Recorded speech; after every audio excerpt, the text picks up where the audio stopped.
Bonjour à tous et bienvenue sur Recifal News. Aujourd'hui, on va parler du Salinity Tester de chez Anna.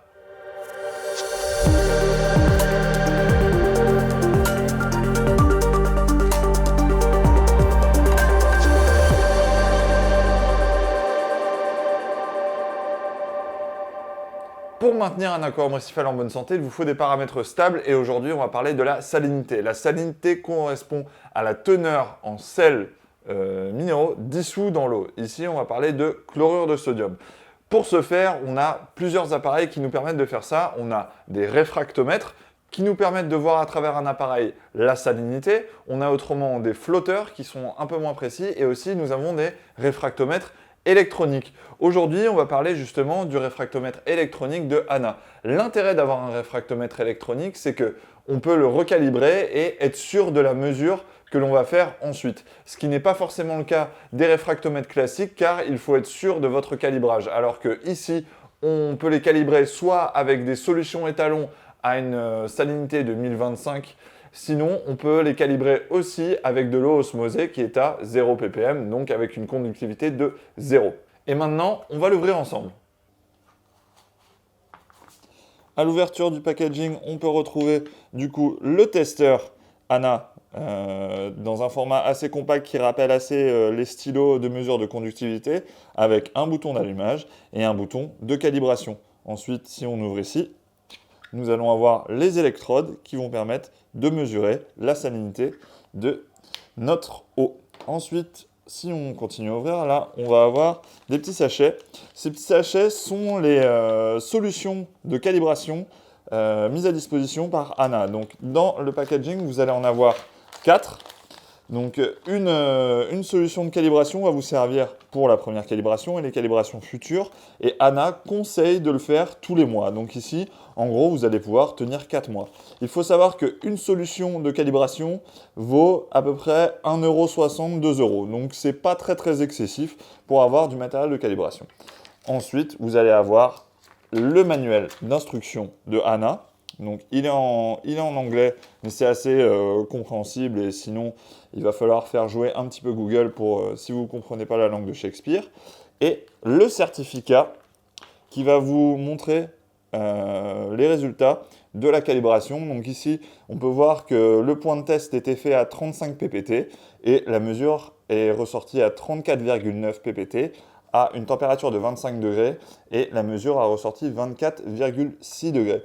Il faut savoir que un testeur comme ça, ou que ce soit n'importe quel appareil de mesure, a forcément une marge de tolérance. Donc ici, la marge de tolérance, et on peut la voir ici, de plus ou moins 1 ppt entre 0 et 40 ppt et plus ou moins 2 ppt entre 40 et 70 ppt. Donc ici, en gros, nous allons avoir, dans l'ordre de grandeur qui nous concerne, plus ou moins 1 ppt de différence ou plus ou moins 0,001 de salinité. Ça veut dire que, par exemple, si votre mesure est à 1024, eh ben, elle peut être à 1025 ou 1023. Donc on n'est pas forcément sur de la précision extrême, mais il faut savoir que tous les appareils de mesure, justement, ont des contraintes de précision.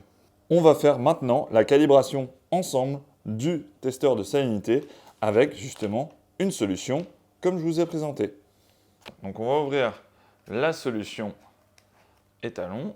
Hop. Voilà. Petit conseil, moi je la mets dans un verre comme ça risque pas de se renverser. Hop. Voilà. C'est plus pratique pour le test. Maintenant, il faut que j'allume le testeur. Voilà. À chaque allumage, il va vous dire à quel niveau de batterie il est. Et maintenant, je vais appuyer sur le mode de calibration. Il rentre en mode de calibration et j'ai plus qu'à le mettre dans la solution. Hop. Voilà. Là, il va se mettre dedans. Voilà. Il détecte. Et voilà, maintenant, il est calibré. Comme vous avez pu le voir, la calibration s'est faite en PPT. Mais si vous voulez mesurer avec une salinité comme laquelle on parle avec 1025, 1023, 1024, etc., vous pouvez le changer en utilisant juste une petite pièce et en tournant ici, un petit peu de façon assez... La première fois, c'est assez difficile. Et là, vous allez avoir la pile et derrière un tout petit bouton. Ce petit bouton va vous permettre d'entrer dans le mode setup du testeur. Vous allez appuyer sur ce petit bouton-là pour entrer dans le mode setup.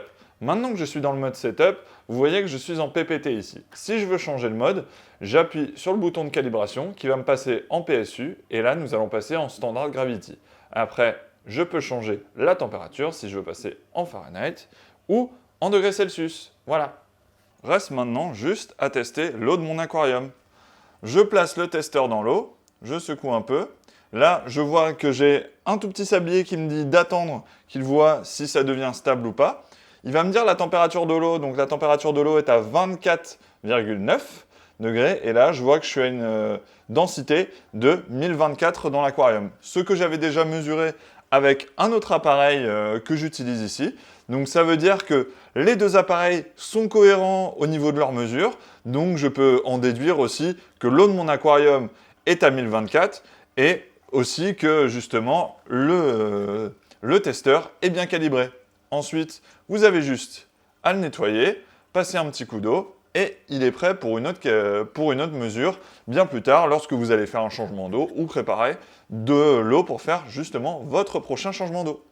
C'en est fini de cette vidéo pour le testeur ANA. Donc je suis super content d'avoir pu le tester. D'ailleurs, je tiens à remercier Julien de Rive Depot de nous l'avoir passé à la rédaction pour qu'il puisse passer entre nos mains. En tout cas, j'espère que cette vidéo vous a plu. Donc si vous utilisez des réfractomètres électroniques ou si vous utilisez d'ailleurs celui-là, n'hésitez pas à le mettre dans les commentaires. En tout cas, continuez à partager nos vidéos, à liker la vidéo et je vous dis à la prochaine sur SFA News.